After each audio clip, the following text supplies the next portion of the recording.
사람들이 예수님께 모여드는데요. 이유가 두 가지예요. 말씀도 듣고 병고침도 낫고자 하여 예수께 모여오되 예수는 한적한 곳에서 기도하시리라.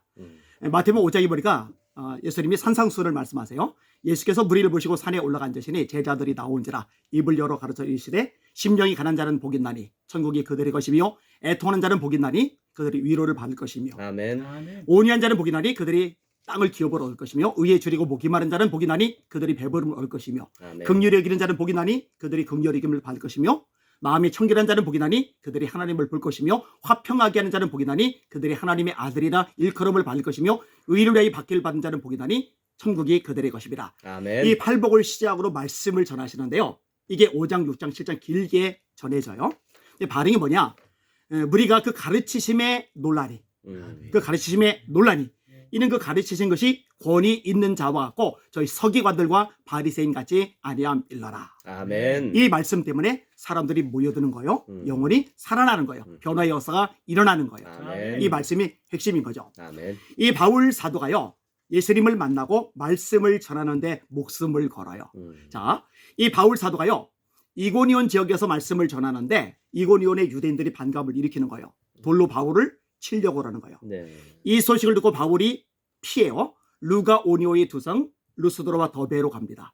근데 이 이고니온 지역의 유대인들이 루스드라까지 쫓아오더니만 글쎄 돌로 바울을 찍어버린 거예요. 죽은 줄 알고 질질 끌어서 성읍 밖에 갖다 버렸어요. 바울이 설교 듣고 예수 믿었던 사람, 바울의 말씀 듣고 구원받은 사람들이 바울을 발견한 거예요. 슬픈 기색 띄고서 둘러서 있는 거예요. 근데 바울이 일어나요.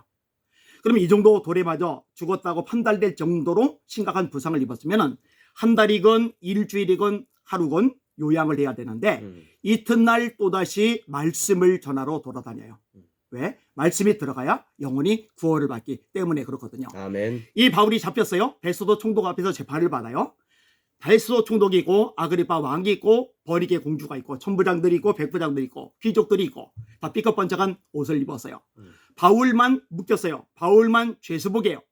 이때 재판받는 바울이 이왕이면은 형량을 적게 받으려고 풀려날 수 있게 해서 무죄 판결 받기 위해서 애를 써야 되는데 거기에 관심이 없어요. 바울은 오직 그 와중에도 말씀만을 전해요.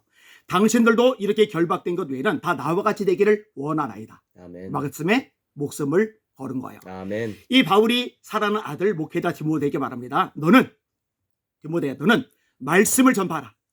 때를 어떤지 못 어떤지 항상 힘쓰라. 아멘. 범사의 오래 참음과 가르침으로 경책하며 경계하며 권하라. 아멘. 왜 말씀을 전하러 할까요? 이유가 있는 거예요. 이 말씀이 들어가야 아까도 말했듯이 이 구원의 역사가 일어나는 거예요. 아멘. 사실 성경이 보면요, 이 말씀을 전한다, 복음을 전한다, 또는 예수를 전한다, 이게 같은 표현이에요. 자, 말씀을 전하라 이야기하고 있는데 마가복음 16장 15절에 보면은 너희는 온 천하에 다니며 만민에게 복음을 전파하라. 아멘. 또 예수 전하죠. 주 예수를 믿으라. 아멘. 그러면 너와 네 집이 구원을 얻으리라. 사실 이게 같은 개념으로 쓰여요. 네. 너무 중요한데 사실 많이 놓치고 많이 모른다라는 생각이 드는 중요한 메시지 내용입니다. 요한복음 1장에 이렇게 말씀합니다. 태초에 말씀이 계시리라. 말씀이 계셨대요. 아멘. 이 말씀이 태초에 하나님과 함께 계셨다. 이 말씀은 곧 하나님이시다. 그가 태초에 하나님과 함께 계셨고 만물이 그로 말미암아 지은 바 되었으니 지으신 것이 하나라도 그가 없이는 된 것이 없느니라. 그 안에 생명이 있었으니 이 생명은 사람들의 빛이라. 빛이 어둠의 빛이되 어둠이 깨닫지 못하더라. 이 말씀이 14절 말씀이 육신이 되어 우리 가운데 거하심에 이 말씀이 사람이 되셨대요. 네. 우리 가운데 거하셨대요. 우리가 그의 영광을 보니 아버지 독생자의 영광이요 은혜와 진리가 충만하더라. 아멘. 이 말씀을 전하라 했는데 이 말씀이 누구냐? 예수님인 거예요. 아멘. 아멘. 아멘. 그리고 이 말씀이 복음이에요. 왜? 예수님이 내 죄를 담당하고 죽으셨어요. 그리고 3일 만에 부활하셨어요. 이 예수님을 믿을 때 구원받아요. 네가 만일 네 입으로 예수를 주로 시인하며 또 하나님께서 그를 죽은 자 가운데서 다시 살리신 것을 네 마음에 믿으면 구원을 얻으리라. 아멘. 사람이 마음으로 믿어 의에 이르고 입으로 시인하여 구원에 이르느니라. 아멘. 자, 예수님의 십자가와 부활을 믿으면 구원을 받아요. 아멘. 그러니 기쁜 소식이잖아요. 아멘. 아멘. 그래서 성경 말씀합니다. 너희가 거듭난 것이 썩어질 씨로 된 것이 아니요 썩지 아니할 씨로 된 것이니 하나님의 살아있고 항상 있는 말씀으로 된 것이니라. 아멘. 그러므로 모든 육체는 풀과 같고 그 모든 영광은 풀의 꽃과 같으니 풀은 마르고 꽃은 시드나 주의 말씀은 세세토록 이도다졌으니 내가 너에게 전한 복음이 곧 이 말씀이라. 아멘. 제가 볼 때요, 한국 교회가 이 말씀으로 돌아가야 됩니다. 아멘. 강단마다에서 하나님의 말씀이 선포되어야 됩니다. 아멘. 아까 여기 문자 메시지 보니까 이 방송 행조질라에서 네. 이 말씀을 가까이 하게 하려고 애를 쓴다고 하는 이 댓글들이 있더라고요. 문제가 있더라고요. 얼마나 감사한지 모릅니다. 아멘. 자, 몇 가지 성경적인 내용들 너무 중요하니까 좀 나눠볼게요. 조금 전에 말했듯이 말씀을 통해 거듭나요. 거듭나야 천국 본다고 요한복음 3장 3절에 예수님 말씀하셨고, 거듭나야 천국 들어간다고 요한복음 3장 5절에 말씀하셨어요. 교회 수십 년 다녀도 장로가 되어도 권사가 되어도 아니 목회자가 되어도 거듭나지 못하면 예수님 말씀하세요. 천국 못 간다. 근데 거듭나게 하는 게 뭐냐? 말씀이 거듭나게 한다는 거죠. 아멘. 오직 이것을 기록함은 너희로 예수께서 하나님의 아들 그리스도이심을 믿게 하려 하며 너희로 믿고 그 이름을 힘입어 영생을 얻게 하려는 것이라. 아멘. 아멘. 아멘. 네가 어려서부터 성경을 알았나니 성경은 능히 너로 하여금 그리스도 예수 안에 있는 믿음으로 말미암아 구원에 이르는 지혜가 있게 하느니라. 아멘. 이 말씀으로 구원받아요. 자, 그런데 이 구원받은 믿음을 가지고 천국까지 가야 되는데, 예수님 앞에 서야 되는데 원수 마귀가 우리 믿음을 뺏어가려고 그래요. 할 수만 있으면 택하신 자들도 미혹하리라. 미혹한다는 거예요. 근신하라, 깨어라, 너희 대적 마귀가 우는 사자같이 두루다니며 삼킬 자를 찾나니 너희는 믿음에 굳게 서서 저를 대적하라. 자, 똑같이 시험을 주는데 어떤 사람은 이겨요. 똑같은 시험을 받는데 어떤 사람은 시험에 빠져가지고 신앙을 잃어버려요. 근데 왜 잃어버리느냐? 성경은 우리에게 말씀해 줍니다. 하나님의 전신갑주를 입지 않아서라는 거예요.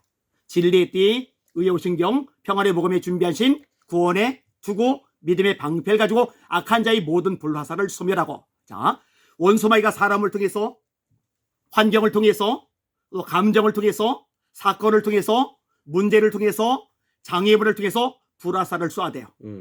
이걸 맞으면 소위 상처를 받아요. 소위 시험에 들어요. 열정도 잃어버리고, 기도도 식고, 예배도 느슨해지고, 기쁨도 사라지고, 마음에 두려움이 가득하게 돼요. 자, 이렇게 되지 않으려면은 막아내야 된단 말이에요. 그런데 성령의 전신갑주 투구를 써요. 그럼 화살이 투구를 막고 비껴나간단 말이에요. 호신경이 있어요. 창이 심장을 꿰뚫지 못해요. 호신경 때문에 보호가 된다는 말이에요. 원수마귀가 불화살을 쏘아대는데 믿음의 방패를 가지고 있으면 방패에 막혀서 내가 상처 입지 않고 시험 들지 않을 수가 있다는 말이에요. 그러니까 믿음이 지켜지는 거예요. 승리가 가능한 거예요. 자, 그런데 우리도 원수마귀를 공격해야죠. 방어만 할 수는 없는 거예요. 호신만 할 수는 없는 거예요. 우리도 원수마귀를 꿰뚫고 쪼개버려야 되고 쫓아내야 되는데, 그 무기가 뭐냐? 하나님의 말씀이라는 거죠. 아멘. 성령의 검, 곧 하나님의 말씀을 가져라. 아멘. 아멘. 성령의 검, 곧 하나님의 말씀을 가져라. 아멘. 이 말씀으로 무장하면 원수마귀 물러갈 줄 믿습니다. 아멘. 사실 원수마귀는요, 어떤 사람이 재력이 많다고 겁을 먹지를 않아요. 세상 권력을 가지고 있다고 두려워 떨지를 않아요. 이 사람이 학력이 많고 학식이 뛰어나다고 해서 도망가지를 않아요. 그런데 하나님의 말씀 앞에는 원수마귀가 쩔쩔매거든요. 한국교회가 말씀으로 무장하면 원수마귀를 쪼개고 쫓아낼 수 있는 능력이 생길 줄 믿습니다. 아멘. 아까 이제 70년대, 80년대 부흥회 얘기를 했잖아요. 그때 부흥회이면서 동시에 사경회가 열린 거예요. 그러니까 말씀을 얼마나 집중적으로 가르쳤는지 몰라요.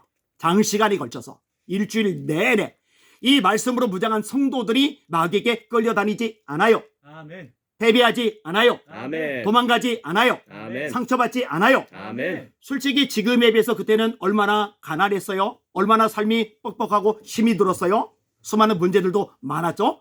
그런데 교회는 왕성해져요. 전도가 일어나요. 기도의 불이 거세게 타올라요. 성령의 불길이 점점점 뜨거워져요. 한국의 전성기거든요. 그때 중심에 뭐가 있었냐? 하나님의 말씀이 있었거든요. 아멘. 아멘. 이 말씀이 지금도 살아 역사하고 능력을 주고 놀라운 일을 행하게 하실 줄 믿습니다. 아멘. 아멘.